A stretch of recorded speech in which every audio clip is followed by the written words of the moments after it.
So today we're going to start off talking about parametrics, and we're going to do a little bit of polar equations and when they have horizontal and vertical tangent lines. And so this also applies to implicitly defined equations, which we dealt with a little bit yesterday. But anytime we are looking for a horizontal tangent line, when we take a derivative of a parametric, we should, since we know that dy dx for a parametric is dy dt over dx dt, the horizontal tangent line should come from when the numerator dy dt is equal to 0. Would you guys agree with that? Seems reasonable, yeah? Hopefully. And a vertical tangent line should come when the denominator dx dt is equal to 0. But there's an important caveat to that. We have to make sure that the other one is not also equal to 0 at that same t value. So if the same t value makes both the numerator and the denominator equal to 0, then that's going to tell us that that derivative is indeterminate and it does not have a horizontal or a vertical tangent line at that point. So we're going to want to be a little bit careful about that. And so we're going to take a look at some of these functions as we're not going to do a bunch of them, but we're going to take a look at these functions as we graph them a little bit and sort of see what does happen at those places if we have overlap. So does that make sense generally? The numerator needs to be 0, but the denominator can't for a horizontal tangent. And the denominator needs to be 0, and the numerator can't for a vertical tangent. Good or no? Yep. All right, cool. Well then, let's do this. So let's find dy dt. What's dy dt? Should be an easy one, right? 60. Should be 6t.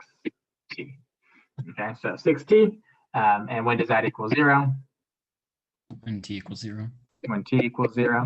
So we should have a horizontal tangent line at t equals 0. Easy enough so far for that.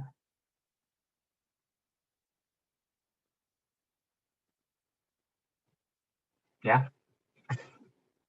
What about dx dt? 3t squared minus 3.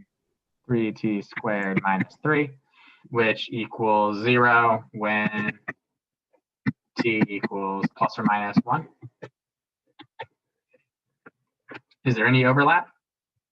Do any of the same t values give us both the numerator and the denominator equaling 0?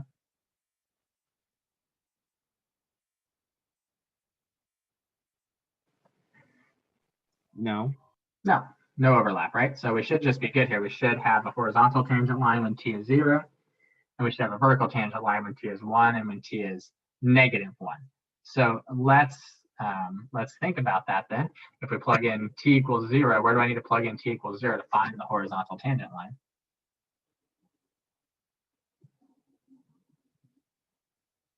Into the y. Right, just plug it into the y. So y of 0 ought to be -9. So we have y equals -9. And for these, for vertical tangent lines, we have to plug those into the x value, right? X of 1 and x of -1. And what do those come out to be? X of 1 is -2. -2, and x of -1 is 3. 3. I don't think I agree with that. X of -1 ought to be 2. right. So we end up with x equals -2 and x equals 2. And if we were to graph this, because that's something we can do, maybe we can do that. I lost my Desmos when I put up the meeting poll. That was very important to have the meeting poll. So our original, what was our original parametric? It was x was, now I've already forgotten. What was x? T cubed minus 3t, I think. And then the other was what? 3t squared minus something, minus, what was it? minus 9. Is that right or no? Yep. All right. And here's our function. Here's what it looks like. I'll zoom that out a little bit. It just looks like this. And we should see that definitely there ought to be a couple of vertical tangent lines at x equals 2 and x equals -2. And then we have y equals horizontal, and we got our 2 verticals. This little teardrop looking function here, at least at the bottom. But then that it just sort of extends out forever. Good or no?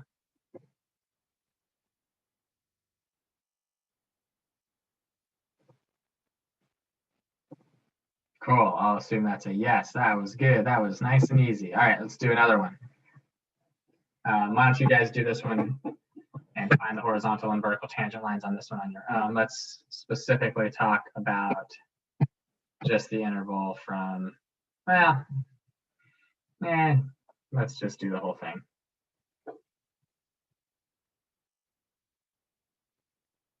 No, let's just do 0 to 2 pi. Or let's do -2 pi to 2 pi. That sounds good.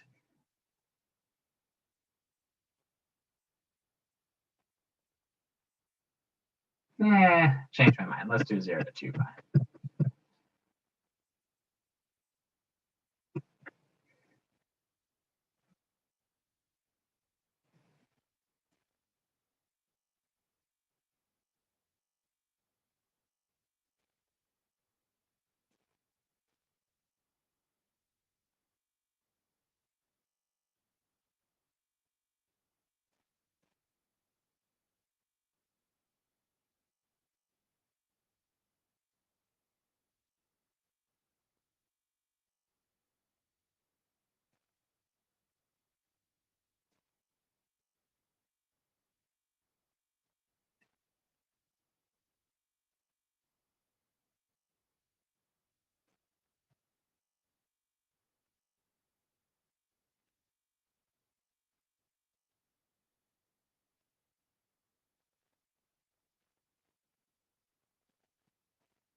So what'd you get for your dy dt? Cosine t. Cosine t. And your dx dt? 3t squared. 3t squared. This one equals 0 if what? T equals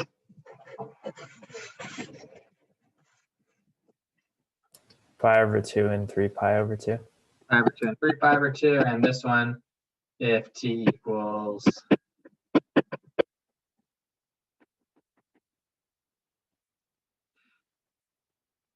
Zero. 0, right? All right. And then so if we want to figure out what the actual horizontal tangent lines are, we need to plug these values in. That would give us y equals what? 1 and -1. Yep. And this ought to give us x equals 0. Yeah. And if we were to graph this,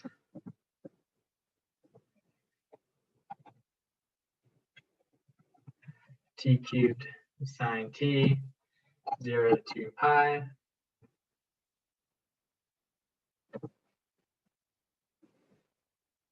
We should see, and in fact, let's just put a little more to this end just to see it.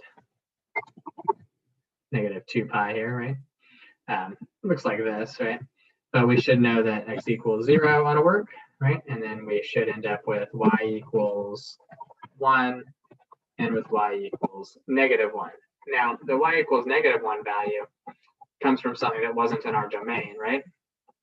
From 0 to 2 pi, since we're specifically talking about 0 to 2 pi. Would you guys agree with that? Didn't you say we were talking about -2 pi to 2 pi? 0 to 2 pi. That was maybe an earlier thing you said that I wrote down. Sorry. So that's all right. And so we could ignore that y equals -1 value if we wanted to.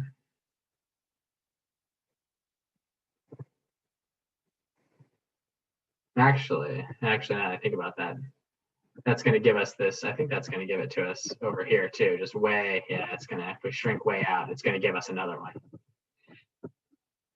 If we're still on 0 to 2 pi, somewhere out here. So we won't ignore that one. Somewhere way out here. We can't see the Desmos right now. Sorry. Let me shrink this down. If we start going out, we can see this is actually going to come back down. So we won't ignore that one. It's going to come back down here and touch that y equals -1 at whatever 3 pi over 2 cubed is, which, you know, it's going to be something like, I don't know what, but some number out there. Somewhere in the low hundreds, high 90s. So we'll keep that one in there. All right, I want to throw an extra one in here that we don't have. I want to do this one. I want to do the parametric x is equal to, let's go with 4 cosine cubed t, and y is equal to 4 sine cubed t. And we're just going to do this from 0 to 2 pi. So I want you guys to give this one a try here. So I'll give you about 2 or 3 minutes to work through it. So find horizontal and vertical tangent lines.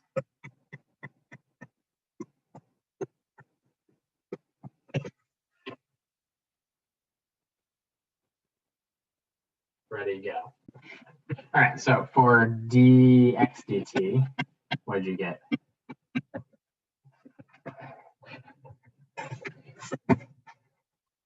-12 cosine squared t sine t.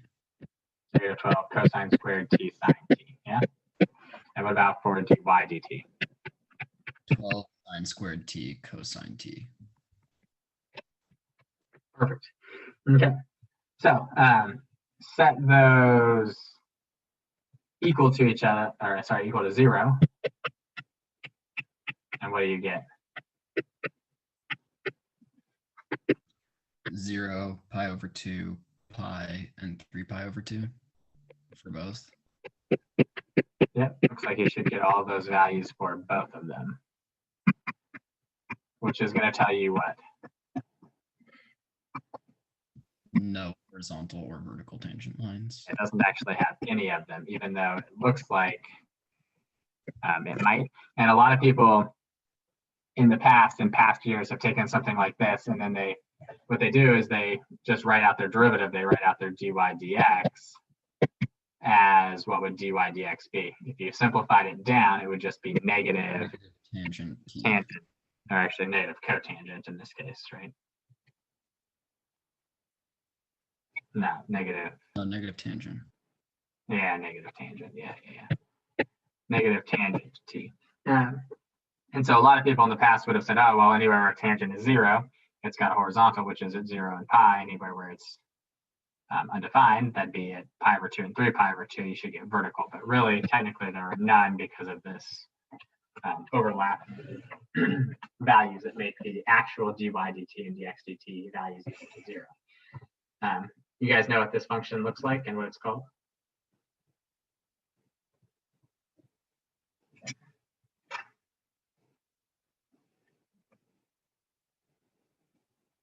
Did I have my cosine first or no? X is cosine, yeah.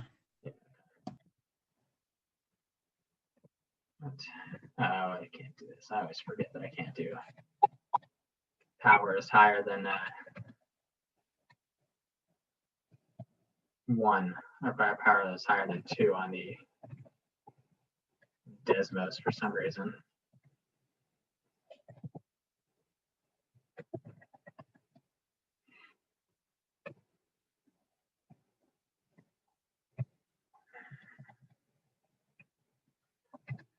That's a lot of parentheses. Hopefully I got them all right there. Yeah, there we go. So it looks like this. This is called an asteroid. Not an asteroid, A-S-T-E-R-O-I-D, but asteroid, A-S-T-R-O-I-D. Asteroid. It is an asteroid. And it's got these cusps, places where the derivative doesn't exist, right, at each of these little locations here, at each of those values of 0, pi over 2, pi, and 3 pi over 2. And since we're coming in from different directions there, we can't have a tangent line there at that point. Good or no?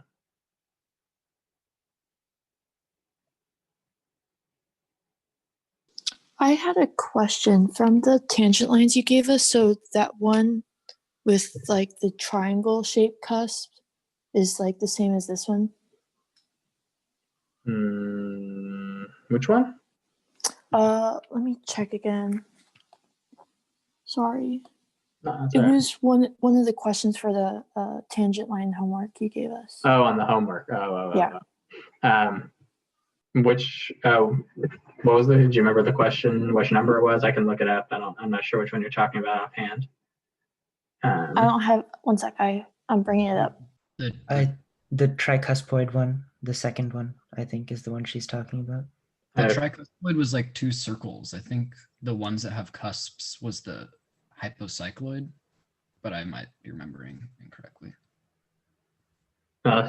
She was talking about one with the triangle, right? So that's the tricuspid is the one where we're making the triangle with the tangent lines. Yeah. Okay, so what about that one? Sorry. Is it similar to the one we just did in a sense, or? I believe on that one, let me pull up my answer key on it real quick here. That I made somewhere. Give me 1 second. What did I call that assignment? Tangent lines? Is that what I called it? Yeah. Okay. Where is my answer key? That's not what I called my answer key. There it is. All right, I think this is it. Let's see. I don't think that applies on that one. So I gotta remember to post this up after we're done today. We do have one of them that when we, if we go through and we find our dy dx, one of those values comes out to be undefined, but it's not 0 over 0. We just get a 0 in the denominator when y is 0. Because when y is 0, that numerator is just some constant that's not some non-zero constant. So it doesn't apply to this one, I don't think. Okay, got it. Thanks. Uh-huh. Can you actually show that? Because I got the same answer as the one that you're showing right now, but when I checked it on Desmos, it like the tangent lines didn't match. So I wonder if I entered it on Desmos wrong, or if there was like. Sure. I don't know. I gotta go away from that to go to Desmos so I can't see the equation again. What is that? Or I guess I got it up on my phone because I was looking at It's, x squared plus y squared plus 12x plus 9, all that squared, equals 4 times the quantity of 2x plus 3 cubed. All right. Okay, I see. All right, I see what you were saying now about the points of it, right? The points of it are similar to what that asteroid were, that there's no tangent line at this point, and there's no tangent. Well, there is a there is a tangent line at this point. Let's see, is there a tangent line? No, there's no tangent line at any of these points. So yeah, at this particular point at 3, 0, if you were to plug in x equals 3 and y equals 0, I'll finish your question in a second now, but if you were to plug in x equals 3, y equals 0 to your derivative here, y equals 0 makes the denominator 0, and x equals 3 should make the numerator of this equal to 0 as well. So if you plug in x equals 3,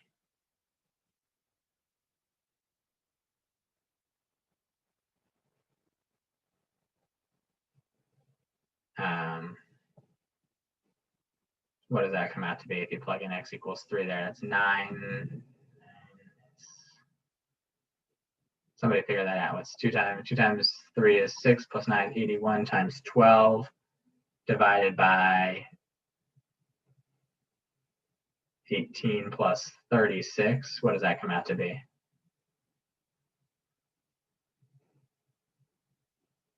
So hopefully it comes out to be 18. If you plug in 3 to this,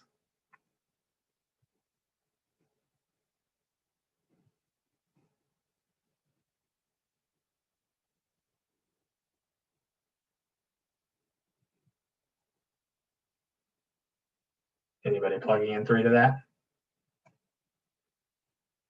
Wait, sorry, what y value? It's y. So we're looking at this point right here real quick before we talk about the tangent lines at x equals -1, because it was talking about the tangent lines at x equals -1 for the actual problem. But at this point right here, at the point x equals 3, y equals 0, if we were to plug in x equals 3 and y equals 0, it should come out to be that is indeterminate in our derivative. So I guess I can do it if none of you are going to do it. It was 18. Yeah, so this fraction comes out to be 18. So you end up with 18 minus 6 minus 12. So you end up with 0 in the numerator and 0 in the denominator. And so if you were to plug in the 0.30, which is not what you were doing for that problem, but if you were, you'd get that there is no tangent line here at this little cusp. And you do the same things at each of these points as well. But this particular problem was asking about tangent lines at x equals -1. So there's 1, 2, 3 of them, one where y is 0 and x is -1, one where x is -1 and y is 2, and one where y is -2. So no, Noah, to answer your question, one of the tangent lines is obviously x equals -1 just from looking at it. But if you plug in -1, 0, you'll get undefined, which is what I had right here. If you plug in -1, you get undefined. And if you plug in, oops, I gotta zoom that in. If you plug in y equals 2, you get a slope of -1. And so that equation becomes y equals -x plus 1. And if you plug in -2, you end up with a slope of 1, and that becomes x minus 1. So -x plus 1 and x minus 1 are the two equations. Yeah, it's weird. I got the right answer, but I guess I'm just kind of dumb because when I put the equation into Desmos to check my answer, I guess I put the wrong equation and then my answer didn't check out. Yeah, perhaps so. But yeah, there's the triangle. You can see it green here, the black here, and the purple here makes that triangle. It's got a base of 4 and a height of 2. Good. Does that make sense to everybody? Does that answer all of your questions, everybody's questions on that one from the homework? Yeah. All right. Cool. In that case, let's move on.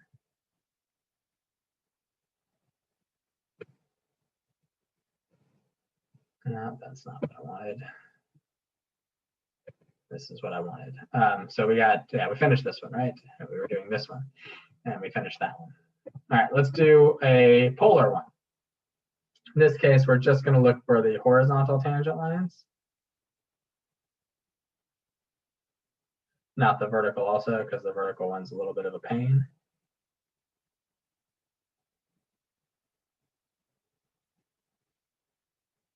What should we do first, do you guys think, on this polar one? X and Y. Find x and y. All right, so first off, x will be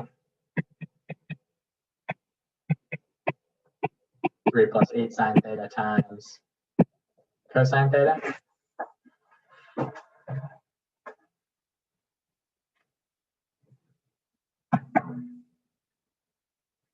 And what will our y value be?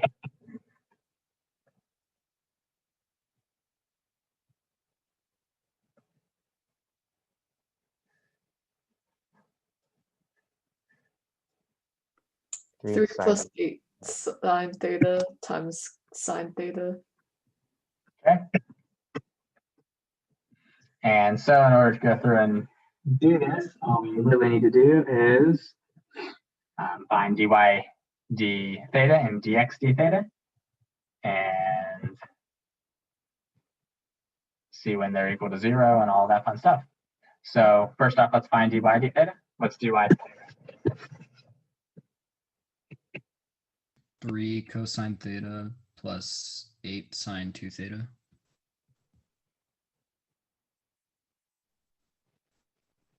Okay, all right. Did you distribute it through first? Yeah. Okay, yeah, we can do that. Let's do that. 3 cosine, sorry, 3 sine theta. Taking my derivative right off the bat. 3 sine theta plus 8 sine squared theta, right? And so the derivative of that ought to be 3 cosine theta. And then that becomes plus 8 times the derivative of sine 2 or sine squared theta, which ought to be 16 sine theta cosine theta, or 3 cosine theta plus, well, that's actually probably a better form for us to figure out when this is equal to 0. No reason to simplify that down to sine of 2 theta. So what do we do with that? Need to factor out a Cosine theta. cosine theta, which is going to give us cosine theta times 3 plus 16 sine theta is equal to 0. And for the cosine theta equals 0, that's going to give us theta is what? Should just be pi over 2 and 3 pi over 2. But for 3 plus 16 sine theta, that's going to give us that sine theta equals negative 3/16. True? Yes. And what does theta then equal for those? Should be in which two quadrants? The third and the fourth quadrant. And theta, the reference, well, we're going to call, I'll notate it this way. The reference angle for theta should be what? Should be the inverse sine of 3/16. That's the angle in the first quadrant that gives us 3/16 when we take its sine. And so if we need to be negative 3/16 and have the same reference angle, then it should be pi plus the inverse sine of 3/16. And what should the other one be for the fourth quadrant?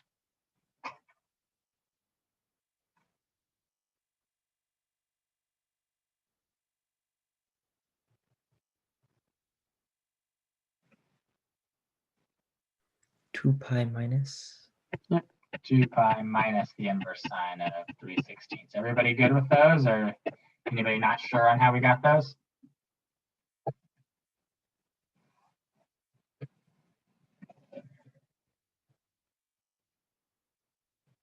I'm just going to show you guys how we got those just to make sure everyone's all right. So here is the reference angle for theta, right? If I take the sine of that reference angle,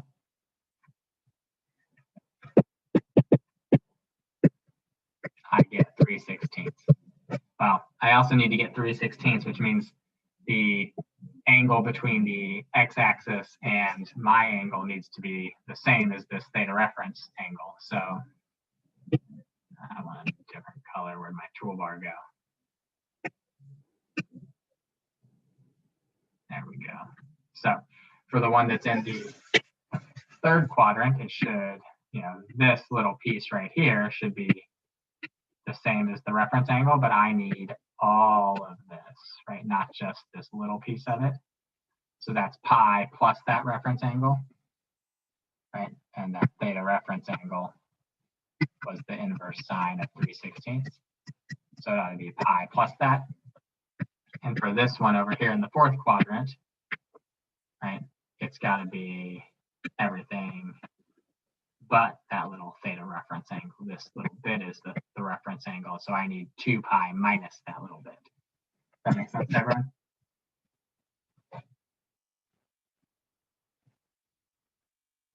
Yes. All right. Cool. So then what's the other thing that we need to do? We need to make sure that the dx d theta doesn't also equal 0 to any of these values, right? That should be our goal here. So let's figure out what's dx d theta. We had 3 plus 8 sine theta times cosine theta, so that'd be 3 cosine theta plus, if I combine those together, 8 sine theta cosine theta is the same as 4 sine 2 theta. So if I take the derivative of that, what do I end up with? Should get negative 3 sine theta, right? And derivative of 4 sine 2 theta ought to be 8 cosine 2 theta.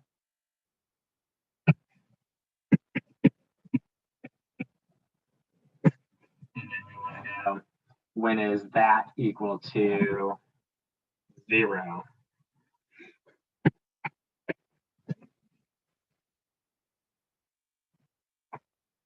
When is that going to be equal to 0? How do we find the solution to that trig equation?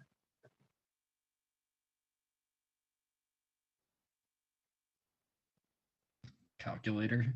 No, no, not a calculator. Cosine of 2 theta is equal to 3 different things, right? It's equal to cosine squared minus sine squared.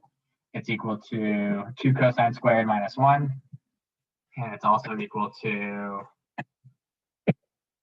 1 minus 2 sine squared theta. If I can put that all in terms of theta, so this now becomes negative 16 sine squared theta minus 3 sine theta plus 8. That's equal to 0. What does this look like? This just looks like a quadratic where my variable is sine, right? So I could say that using the quadratic formula, the sine of theta ought to equal the opposite of b, so 3, plus or minus the square root of 9, and then minus 4 times 16 times 8, which, what is that? That becomes a plus. That's 32 times 16, that ought to be 512, I think. Is that right? Yeah, that's right. Over negative 32. And first off, this value in here, which is 3 plus or minus root 521 over negative 32. To find theta, I just take the inverse sine of this. Well, is that going to be pi over 2 or 3 pi over 2?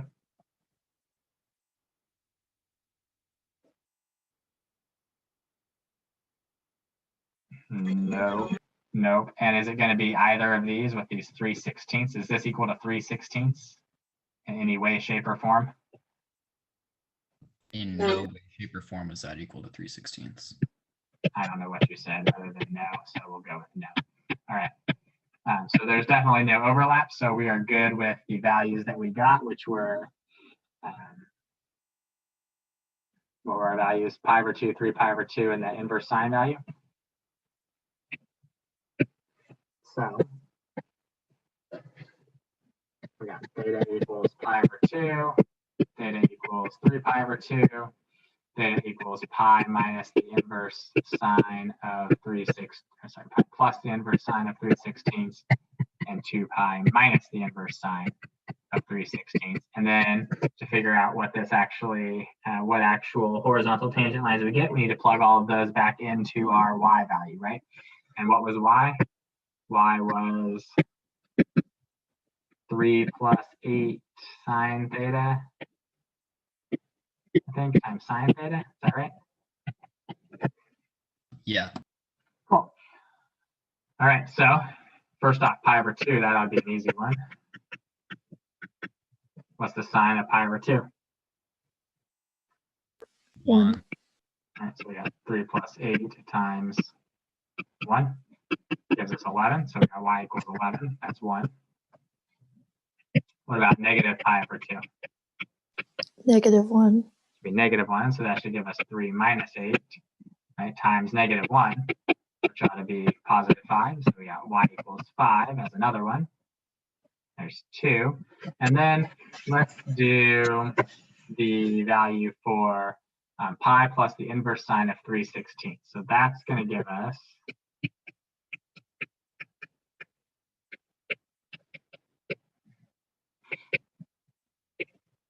what? It's going to give us 3, right? Plus 8 times, well, what's the sine of this? 3 over 16, right? Not 3 over 16. Remember, this is a third quadrant angle. That should be negative. Negative, okay. And then times the sine of that again, which is another negative 3 over 16. Okay. So then what? Multiply it all out. What do you get? Those cancel out a little bit. That just becomes 3 minus 3 halves, which is 3 halves. And then multiply that through, gives you negative 9 over 32. So we got y equals negative 9/32 as a third one. And what's going to happen if I plug in 2 pi minus inverse sine of 3/16? Is the 3 going to change?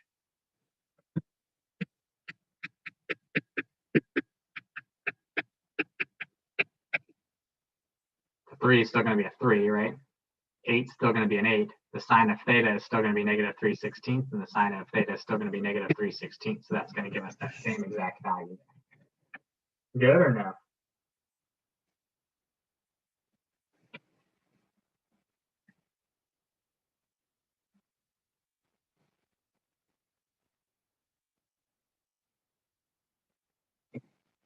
How you guys all doing? Are you all surviving? Or no? I'm surviving, but I'm not confident that I'd be able to do all that on my own. Uh-oh, that's not good. Should be able to. Luckily, I won't give anything that difficult. So there's 3 plus 8 sine theta. And we had y equals 11, which we should have known, right? Because we knew this is a Remus sum with an inner loop that should extend out 11 units. And then we got y equals 5, which we should have known because that's the extension out of the inner loop. But then we also got this bottom value to be y equals negative 9 over 32. And it looks like it touches that down there in both of those places, right? And that's why we have 2 tangent lines at negative 9/32. Good or no?